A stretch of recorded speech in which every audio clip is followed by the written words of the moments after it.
serial rapist strikes in a suburb outside Toronto, Canada.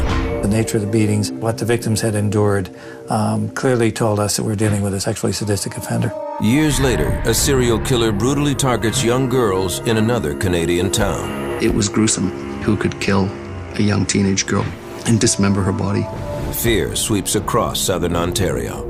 The bloody trail leads police to a pair of unlikely suspects, a young, beautiful married couple. The idea that these were the bad guys, that they were capable of doing anything so vile, is something that's hard for us to comprehend. She assaulted her sister. It was absolutely mind-boggling. It's the most sensational and probably one of the most sinister cases in Canadian history.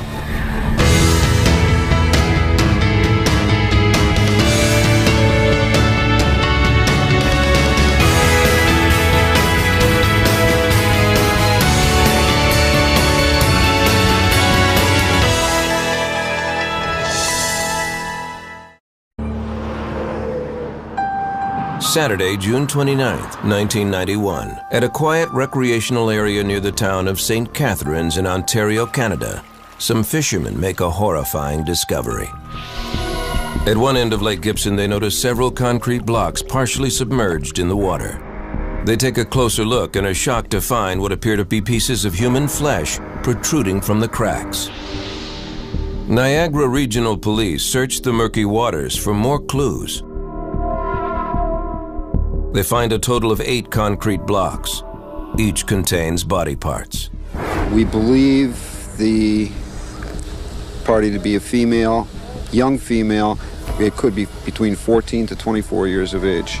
The victim is identified as 14-year-old Leslie Mahaffey from the nearby town of Burlington. She had been missing for 2 weeks.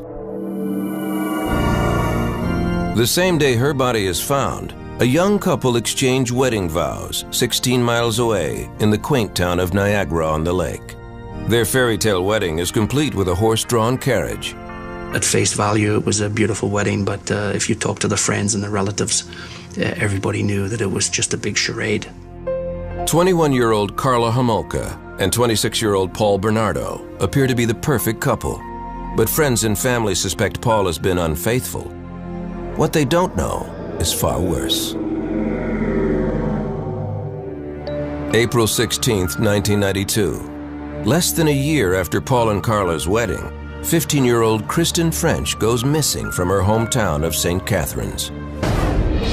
2 weeks later, on April 30th, 1992, Kristen's parents' worst fears are realized. A man searching for scrap metal finds the body of their daughter in a ditch on the side of the road in Burlington. Kristen had been sexually assaulted, beaten, and strangled. Her body was dumped less than a quarter-mile away from the cemetery where Leslie Mahaffey was buried a year earlier. Police consult with FBI profiler Greg McCrary. They suspect there may be a connection between the 2 young murder victims. Those crimes are very unusual, to abduct and murder young women. And there was a sort of a polarization here. One was abducted in Burlington and the body was in St. Catharines. The other was abducted in St. Catharines and the body was found in Burlington. It sort of connected the crimes geographically at that point. The location of the bodies and the viciousness of the attacks lead police to suspect this is the work of an experienced killer. This was no kid that was just starting a criminal career. This is somebody who had developed a degree of criminal sophistication over the years. Police also believe the culprit may have an accomplice after eyewitnesses report seeing the victim talking to 2 people just before she disappeared. What no one could imagine is that police would eventually tie the crimes to these seemingly innocent, beautiful newlyweds. They were attractive looking, they were intelligent, they were in love. The idea that these were the bad guys, that they were capable of doing anything so vile, is something that's hard for us to comprehend. Paul and Carla would be linked to not only the murders of Leslie Mahaffey and Kristen French, but also the killing of Carla's own sister and the rapes of more than a dozen other women in southern Ontario. Their story would generate headlines around the world about the systematic failure of police to catch them and the couple's intense obsession with each other. When Carla Homolka first met Paul Bernardo, She was a 17-year-old high school student who worked part-time at a pet store. He was 23, training to be an accountant, and would soon graduate from the University of Toronto. October 17, 1987, Carla is attending a pet food convention in the town of Scarborough outside of Toronto. She and a coworker are having a late-night snack in a hotel restaurant when Paul walks in. As soon as Paul Bernardo walked in the door and laid eyes on Carla Homolka, there was, as the friends describe it, there was electricity in the air. It was love at first sight or lust at first sight, whatever you want to call it. Paul stands over 6 feet tall with boyish good looks and captivating charm. Carla is immediately attracted to his handsome appearance and his outgoing personality. Within hours, they are in her hotel room having sex. My sense is that Carla was extremely insecure and was looking for a strong man. Their intense attraction will eventually spiral out of control with horrific consequences. They call it a match made in heaven, but in this case it was clearly a match made in hell.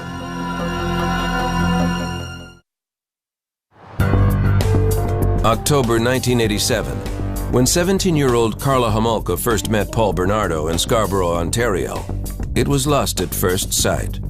Carla believed 23-year-old Paul was the man of her dreams. But he was a man with dark secrets, and she was a young woman who would do anything for him. The oldest of 3 daughters, Carla Homolka was a popular and pretty girl. She grew up in St. Catharines on the southern shore of Lake Ontario. In high school, Carla had several boyfriends, but no one like Paul Bernardo. He was 6 years her senior, and in her mind, the perfect catch. She bragged to friends about his maturity and good looks, and Paul was quite taken with Carla, too. It was a perfect match for Bernardo. He'd found his soulmate. He'd found the woman who would do anything, and ultimately she did do anything. The youngest of 3 children, Paul was a good-looking boy with dimples and a sweet smile. But behind the happy expression was a little boy who had a difficult childhood. His mother was verbally abusive. His father, Paul discovered, was not his biological parent. This startling revelation occurred when Paul was 16. Around that time, Paul began peeking through his female neighbors' windows as they undressed. As he grew older, Paul's curiosity slowly escalated into something more aggressive. It would appear there's something very different in terms of his sexual makeup. From what I can glean, he wasn't necessarily a man who was terribly aroused by consenting sexual activity. Paul Bernardo tried to keep those sexual tendencies hidden. In September of 1983, he began taking classes at the University of Toronto at Scarborough. By all accounts, he was well liked by friends and neighbors. One of the most horrifying things is that he seems so normal. I believe that this is quite common in psychopathic personalities. They are often very charming, entertaining, life of the party kind of people. He had several girlfriends in college who said they broke up with him when their sexual relationships became abusive. He became fixated almost on violence towards women and on conquering women, on going to discos and bars and getting them and having sex with them and getting them to do whatever he wanted. In the spring of 1988, a sexual predator was roaming the streets of Scarborough. By May, there were already 7 attacks on women. We're supposed to warn women not to travel alone at night. The attacker would grab women as they got off the bus or walked through the park, pulling them behind bushes where he sexually assaulted them. Early on, these attacks consisted of fondling, but over a 13-month period, the assaults grew more violent. The media dubbed the attacker the Scarborough Rapist. Women were forced to perform intercourse, oral sex, and sodomy, and were sometimes beaten.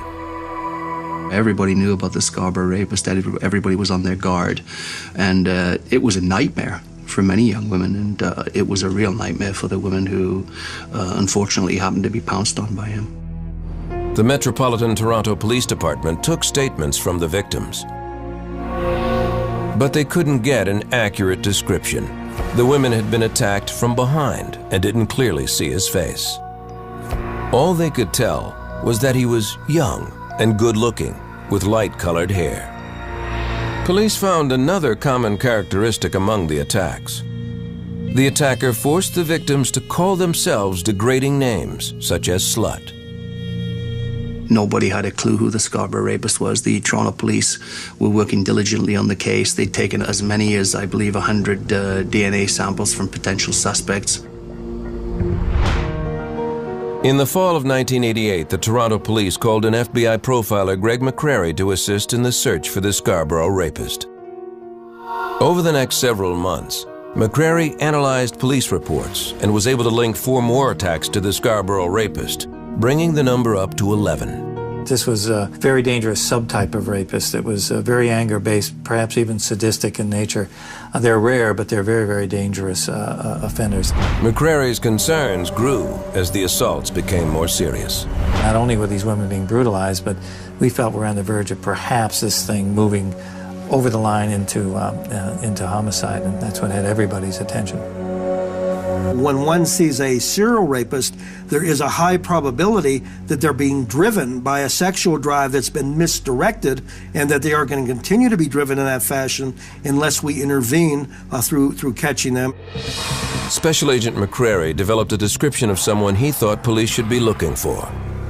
We felt this was more of a high-functioning, intelligent, psychopathic, sexually sadistic sort of offender. And he lives in the Scarborough area in a dependent situation, probably with family members. Early 20s, has a violent relationship with women, even women that he's in a relationship with. When Paul Bernardo and Carla Homolka first met in the fall of 1987, there had already been 3 attacks linked to the Scarborough rapist. Carla never suspected the man she was falling in love with could be linked to such brutal crimes. At first, Paul Bernardo showered her with flowers, with gifts, and treated her really well. He was a considerate person. He was a considerate lover. He was a nice guy. And she flaunted him something fierce. Paul and Carla's relationship quickly intensified, both physically and emotionally. Over the next year and a half, Paul drove to St. Catharines to visit Carla several times a week, an 80-mile trip. Her family adored him and wasn't concerned with their 6-year age difference. Like 19-year-old Carla, her parents thought Paul was a perfect catch.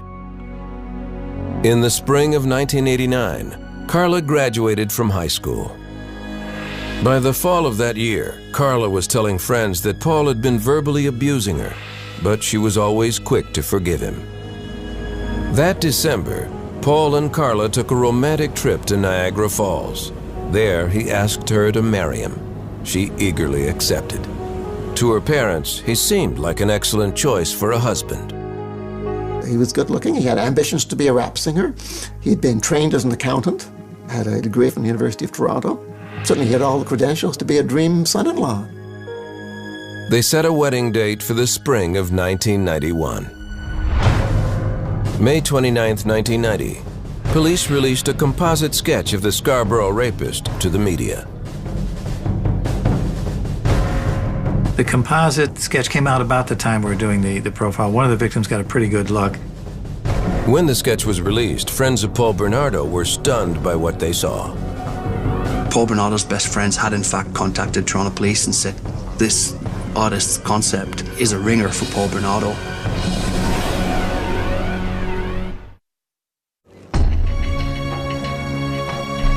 During the summer of 1990, a serial rapist is terrorizing the Toronto suburb of Scarborough. Police release a composite sketch of the suspect. Metropolitan Toronto police stations are flooded with calls. The man accused of more than a dozen sexual assaults in the Scarborough area bears a strong resemblance to Paul Bernardo. By November of 1990, several people, including Bernardo's own friends, have given his name to police after seeing the composite sketch. Police bring him in for questioning and request a DNA sample. The sample is sent to the Center of Forensic Sciences in Toronto, where it is put on a shelf with hundreds of other samples waiting for testing. Keep in mind that DNA still, even at that time, was relatively new. It isn't what it is today. There's all sorts of different technology today that we can get DNA readings very, very quickly. Around the time of Paul's questioning by police, he moves from Scarborough to St. Catharines. He and his fiancée, Karla Homolka, live with her parents until they can get a place of their own. The sexual assaults in Scarborough suddenly stop, but a rash of incidents begin to occur in the St. Catharines area. Karla and her family never suspect Paul. They adore him, especially Karla's 15-year-old sister, Tammy, who looks up to him as a big brother. But soon she becomes the target of his deviant urges. Secretly, he wasn't just the brother that she'd never had. He was also, ogling her and salivating over her, and she was the virgin that Karla wasn't. Paul begins to pressure Karla for the one thing she's unable to give him. While Karla wasn't a virgin, the closest person to her who was a virgin was her youngest sister, Tammy. Desperately wanting to please Paul, Karla agrees to drug her younger sister so Paul can have sex with her. Part of her reasoning is that she'll give him Tammy's virginity in place of her own. It will be Karla's Christmas present to her fiancé. December 23, 1990. After the rest of the Homolka family goes to bed, Paul and Karla invite Tammy to stay up late and have a few cocktails. What Tammy doesn't know is her drinks are laced with sleeping pills purchased by Karla. She used an animal tranquilizer in order to keep her sedated while the two of them participated in this rape. Karla uses another drug stolen from the veterinary clinic where she works to keep her sister unconscious. She soaks a rag with the drug halothane and keeps it over her sister's face while Paul rapes the young girl. They videotaped the entire episode. All this happens while the rest of the family is asleep upstairs. Most people videotape their family holidays and their children's first, second, third, and so on birthday. But he liked to videotape, in his eyes, his sexual contrast. Paul then orders Karla to assault her own sister. On videotape, Paul rapes her, and so does Karla. Sex with her own sister. But the plan turns deadly. After Karla rapes her sister, Tammy begins to vomit and chokes. Paul and Karla quickly dress her, hide the camera, and call 911.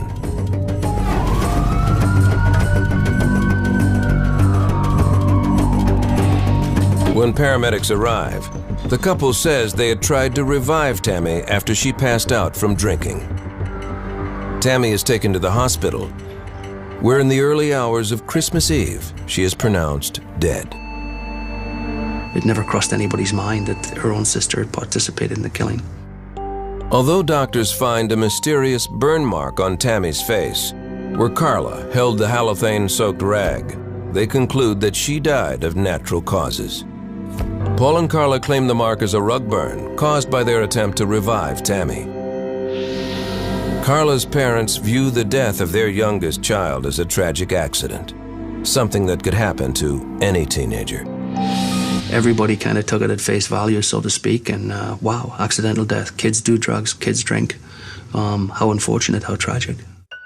A month later, Karla and Paul move out of the Homolka house and into their own home. They move into this two-story bungalow in Port Dalhousie, a small town near St. Catharines. On the outside, they appear to be the perfect couple, but behind closed doors, Paul begins to turn his aggression on Karla. He teases Karla that he is the Scarborough rapist and begins physically abusing her. Any thoughts Karla has of leaving Paul are diminished by her insecurities and fear that he will tell her parents about her involvement in Tammy's death. In this particular case, we have a man who is a serial rapist who meets up with a woman who ultimately ends up participating in further acts of sexual abuse and ones that are even far more serious. Paul Bernardo had given a DNA sample to police more than 2 months earlier, but it still hadn't been tested. Anytime offenders come into contact with the police and they don't end up in handcuffs, they're emboldened. They think they're better, smarter than the police. June 15, 1991. 2 weeks before Carla's dream wedding, Paul wakes her up in the middle of the night with a surprise, a young girl, 14-year-old Leslie Mahaffey. He had abducted Leslie from her own backyard, luring the teenager into his car with a cigarette. Paul intends to keep Leslie as a sex slave, but her true fate will be far worse than anyone could imagine. June 15, 1991, Port Dalhousie, Ontario. In the middle of the night, Paul Bernardo wakes up his fiancée, Karla Homolka, with a surprise. With him is 14-year-old Leslie Mahaffey, a young girl whom he abducted and intends to keep as a sex slave. Together, the couple holds the young girl captive in their home, repeatedly assaulting her, all the while recording the attacks on videotape. After less than 24 hours, they strangle her, then cut up her body and encase the pieces in concrete blocks before dumping them in nearby Lake Gibson.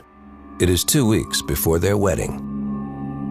Well, clearly the relationship between Paul and Karla was a very destructive one. These are two people that fed into one another and encouraged and supported one another, would appear, in doing things that were just, in some sense, unspeakable.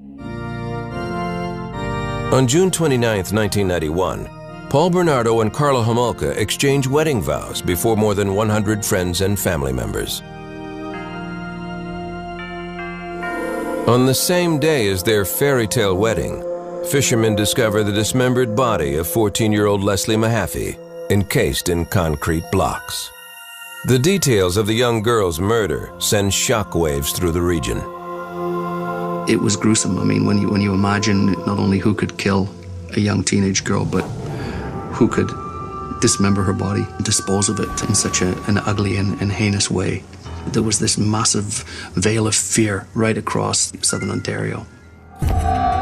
Over the next year, the Niagara Regional Police attempt to find any clues that will lead them to the killer of the teenager.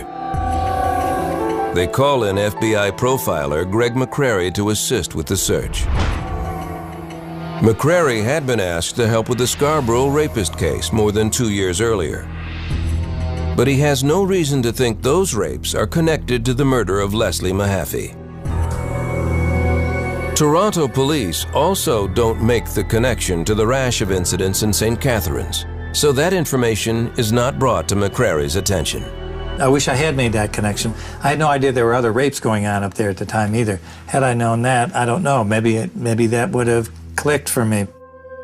While the Niagara Regional Police look for clues to Leslie's murder, Karla Homolka settles into her role as a wife.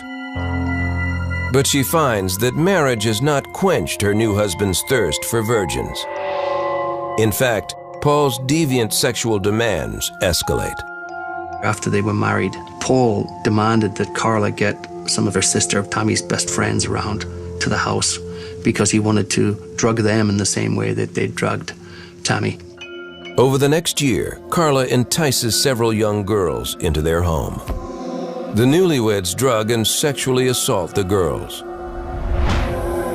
But unlike Karla's sister Tammy, these girls survive, regaining consciousness with no memory of the assaults. Some of these attacks are videotaped. He was obsessed with making himself into a star. It was very important for him to keep trophies or mementos that would confirm how successful he had been on these occasions. With Karla's knowledge, Paul also continues to stalk women throughout the Niagara region. On April 16, 1992, Paul and Karla take an afternoon drive with the intent of bringing home a new sex slave. They are only a few miles from their own house when the couple spots 15-year-old Kristen French walking home from school. They turn into a church parking lot and wait for the girl to pass by. Karla was sitting in the passenger seat of Paul's Nissan, and she said to Kristen French, "Excuse me, could you help us with directions?" And she had a map out, and poor Kristen had no idea what was about to happen to her. The couple shoves Kristen into the car and drives the short distance back to their Port Dalhousie home. It is not long before Kristen French is reported missing. local police begin to investigate. We have no doubt from eyewitnesses that Kristen was abducted from that parking lot. Witnesses tell police they saw the girl with two people in the church parking lot. They also report seeing the three drive away in a beige Camaro. In response to public fear about an attacker on the prowl, the Niagara Regional Police put together a team of investigators called the Green Ribbon Task Force. They examine eyewitness accounts about a beige Camaro and reconnect with Special Agent Greg McCrary. It was a big hunt for this beige Camaro. Eyewitnesses were rock solid about seeing this beige Camaro. Police do not know at the time that this is a false lead. Paul Bernardo drives a gold Nissan. It's always a dilemma for law enforcement because we know eyewitness identification. It's been shown time and time again to be faulty. But you've got people witnessing the abduction and describing the car. You've got to go look for that car. The media begin to link the disappearance of Kristen French with that of Leslie Mahaffey 1 year earlier. I'd been a reporter for maybe 15 years at the time, and all of my instinct, all of my experience told me that this was really bad, that this was going to be a major, major story.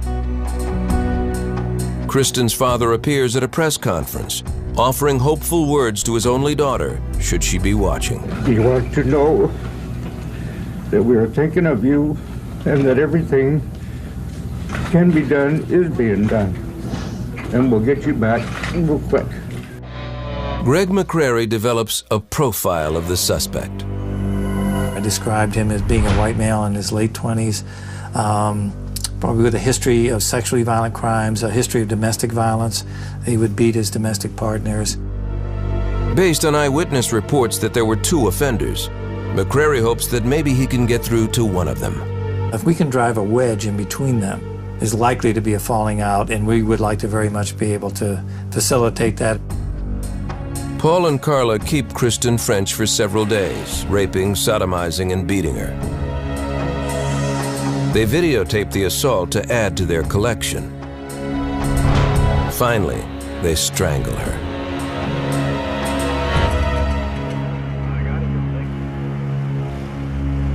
On April 30th, 1992, Kristen's body is found. Paul Bernardo has left the body of the St. Catherine's teen more than 30 miles away in the neighboring town of Burlington. Her body is discovered in a ditch near the cemetery where Leslie Mahaffey was laid to rest. While authorities attempt to link the two cases, local media feed the public's hunger. I mean, we covered it extensively, probably more than any other paper, but there was an audience and an appetite for that. As the hunt for a possible serial killer monopolizes the news, Paul and Carla's relationship becomes even more violent. In January 1993, a severe beating at the hands of Paul sends Carla to the emergency room. Around the same time, the DNA samples collected more than 2 years earlier in the Scarborough rapist case are finally processed. After sorting through hundreds of samples, Paul Bernardo is identified as the man responsible for the Scarborough rapes. He is now living 80 miles away in Port Dalhousie, where Kristen French and Leslie Mahaffey were murdered. That was a moment where I was both excited and frustrated. They had identified Paul Bernardo now as being the Scarborough rapist, and then he had moved into this area and became prime suspect, number one suspect in this case. Bernardo had been identified and questioned based on a composite sketch of the Scarborough rapist more than 2 years earlier. At that time, he had also given a sample of his DNA. I think he was more brazen and more aggressive than ever, thinking that for whatever reason he'd beaten the system. After investigators connect the three cases, reporter Alan Cairns gets the police tip of a lifetime. The guy said, pull your Scarborough rapist files. And I remember, no, it's the Kristen French murder. And the Leslie Mahaffey murder, he said, pull your Scarborough rapist files. It's the same guy. And I was stunned. Huge, huge story.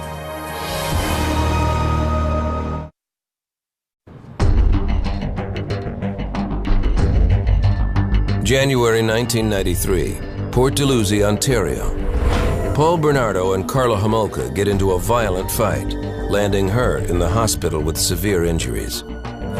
Paul had attacked Carla with a flashlight, leaving her with 2 black eyes, a broken rib, and severe bruising. After less than 2 years of marriage, she decides to move out. Around that same time, Toronto police contact Carla to discuss the DNA results of the Scarborough rapist case. After more than a 2-year delay, officials have identified her husband, Paul Bernardo, as the Scarborough rapist. Police suspect there may be some connection to the murders of Kristen French and Leslie Mahaffey, but have few leads. To question Carla, they bring along members of the Green Ribbon Task Force, the team investigating the murders of the girls. She thought to interview her about the domestic assault. In my opinion, they handled that interview exactly right because they didn't accuse her, they didn't overstep the bounds, but just by having Green Ribbon Task Force investigators there, that message was being communicated to her. After the interview with authorities, Carla breaks down and confesses everything to her family. She is afraid police already know or are close to discovering the couple's terrible crimes. On her parents' advice, Carla gets an attorney and tells him that Paul is the Scarborough rapist. She also admits to their being involved in the deaths of Leslie Mahaffey, Kristen French, and her own sister, Tammy Homolka. Carla holds the key to putting away one of Canada's most notorious serial rapists and killers. But she will only agree to testify against her husband in exchange for a reduced sentence for herself. Her attorney began to cut a deal, and that, of course, was of tremendous interest, to all the investigators, being able to shed some direct light on these murders and what was going on. Carla makes a full confession to police.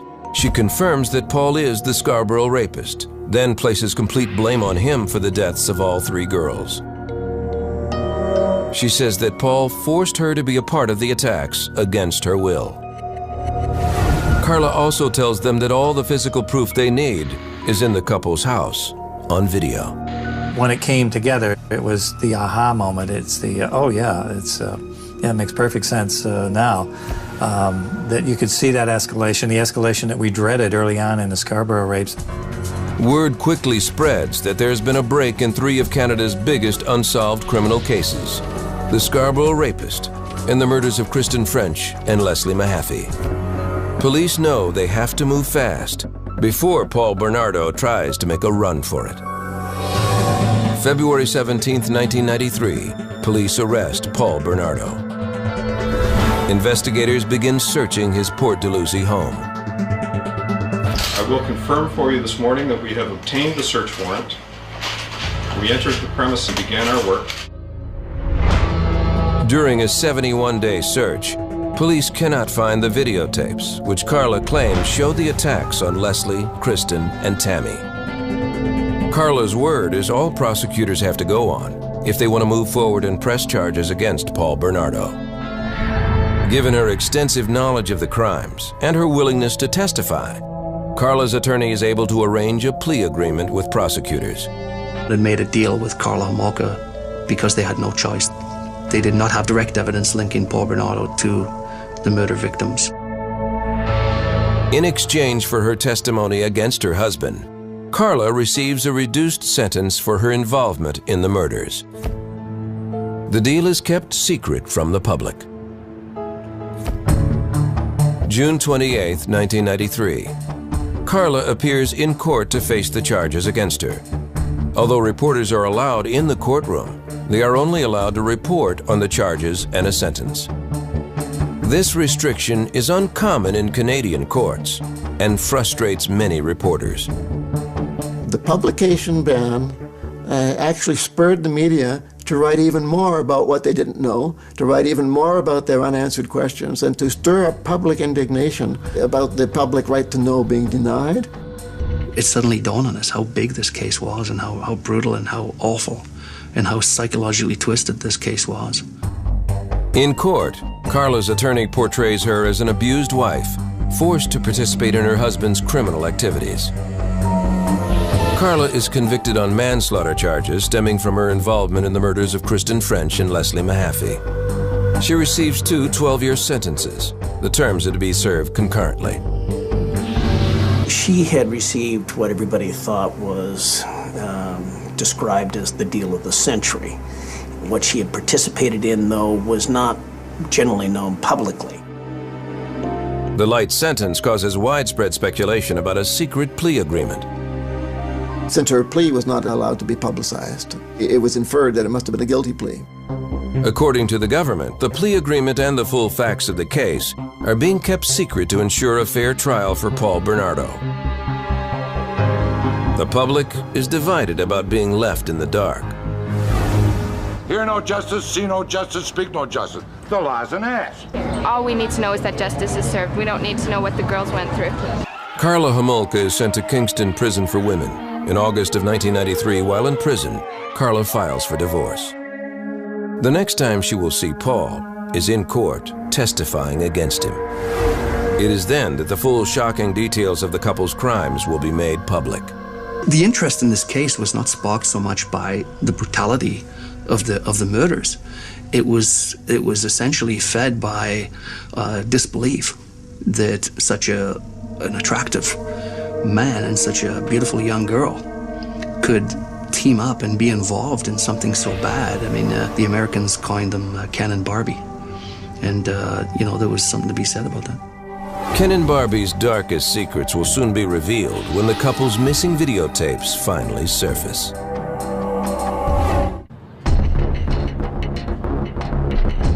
May 18th, 1995, Toronto. It's day 1 of Paul Bernardo's trial, one of the most anticipated murder trials in Canadian history. People line up for blocks to try and get a seat inside. Scarborough native Paul Bernardo pleads not guilty to 9 charges in connection with the deaths of Leslie Mahaffey and Kristen French, including kidnapping, unlawful confinement, aggravated sexual assault, and murder. His now ex-wife Karla Homolka is already doing time in prison for her participation in the crimes. After agreeing to testify against Paul, Karla is serving a 12-year sentence. Inside the courtroom, the day begins with some powerful new evidence for prosecutors. 6 videotapes found in the couple's home. That was the first time that they had direct evidence against not only Paul Bernardo but Karla Homolka. Much to everyone's surprise, the tapes reveal a very different version of events. Karla had misled authorities about her involvement in the crimes. On the videos, she is seen fully participating in the attacks. Had the tapes surfaced earlier, they may have affected her infamous plea deal. The tapes were crucial evidence. They were the smoking gun. On one tape, Karla is seen raping her own sister. She assaulted her sister, captured on videotape. The idea that one sister would offer up a younger sister as some sort of a present without a gun being held to their head seems bizarre in the extreme. It was absolutely mind-boggling. In court, the defense maintains that any crimes committed by Bernardo stopped short of murder. We had this sort of history to work on, and all of his sexual assaults, the women had lived. It was only when he was in this very close interaction with Karla that they didn't. Paul Bernardo insisted right from the beginning, and I'm sure does to this day, that he was not the killer and that Karla was. On June 19, 1995, Karla Homolka goes to court to testify against her ex-husband. She tells the court that she is a victim and that Bernardo was the mastermind behind all 3 murders. On cross-examination, the defense plays the videotapes, which clearly show Karla's participation in the assaults. She uses battered wife syndrome as her explanation, a claim sharply disputed by Paul's attorney. I'm not suggesting for a moment that she was not abused by him.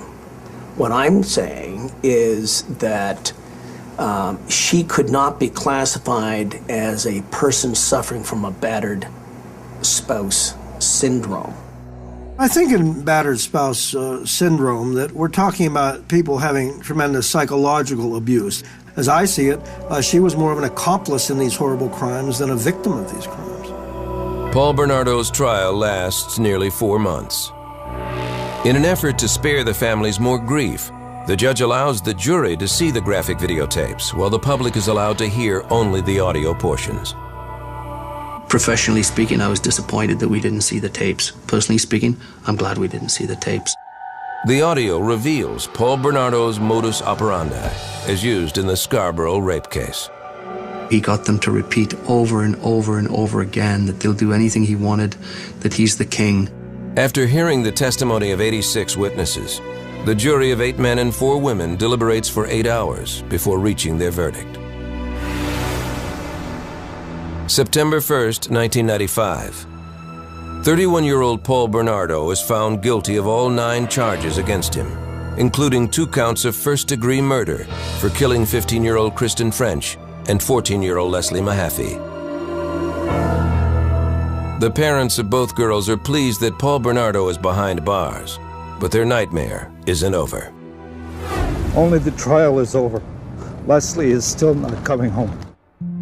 Paul Bernardo is sentenced to life in prison with eligibility for parole in 25 years. After his conviction, he also confesses to the manslaughter of Carla's youngest sister, Tammy, and the sexual assaults of 14 other women in the Scarborough area. Those admissions lead the judge to declare him a dangerous offender, meaning he will likely spend the rest of his life in jail without the chance for parole. The controversy sort of rages around, was Carla given too light a sentence? Did she get off on this thing, so to speak, get off way too lightly? And that's certainly the opinion of a lot of folks that she is. I have my concern that she may be more psychopathic than Paul. Even though Karla Homolka misled authorities about her role in the assaults, prosecutors decide not to challenge the plea agreement. The decision, they say, is final. I'm not a lawyer, but as I understand the law, once the deal was cut in Canada, they had to honor the deal. Carla's plea deal becomes known as one of the worst in Canadian history. The media call it the deal with the devil. The controversy surrounding the Paul Bernardo and Karla Homolka crimes does not end with the verdicts. The following year, the Ontario court releases the results of a 6-month-long inquiry into the police handling of the Paul Bernardo case. They conclude that the investigation was hampered by numerous mistakes and that Paul Bernardo fell through the cracks simply by moving from one community to another. Since the inquiry, Canadian authorities implemented a new system specifically for tracking serial predators. Their goal is to improve communication among police departments. On July 4th, 2005, 35-year-old Carla is released from prison after serving 12 years behind bars. Although she served her full sentence, some feel that was not long enough for the role she played in the crimes. My personal feeling is she got off light. I think that she has more culpability for this than she was punished for. But she's out, and so all we can do now is hope that she doesn't harm anyone else. Unable to comfortably return to her hometown of St. Catharines, Karla Homolka decides to start her life over in French-speaking Montreal. She could come out in Quebec, basically an unknown person, and she could get on with her life and become a normal person, and that's exactly what she's tried to do. Karla says she still has nightmares about the girls and feels remorse for what she did. She should be scrutinized. She shouldn't just be allowed to, ride off into the sunset. In February of 2007, less than 2 years after her release from prison, Karla Homolka gave birth to a baby boy. Karla Homolka has a tough life ahead. How do you deal with what happened there? And how on earth is she going to break it to her child? What happened? She's out there in the community, and so we all, not only for her sake, but for all of our sakes, have to hope that she's going to do well. From my perspective, she had served her sentence. It was she's entitled to be released, and she's entitled to go about her life as best she can, and that's the way this system is. Would I want her living next door? No.